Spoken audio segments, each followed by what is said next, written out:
kan chena leilung kan ram mun fai le nuama siam turin mangai le duat takin ke ka pen ve china ma se mo nang le ki hian amun ne lawa bolo kan pe awang te apai dan tur dika kan pe lo wang te hian mun fai nuam kha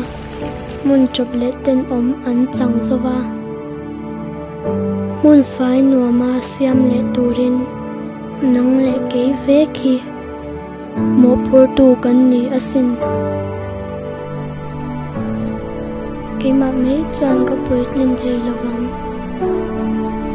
nang le ke hi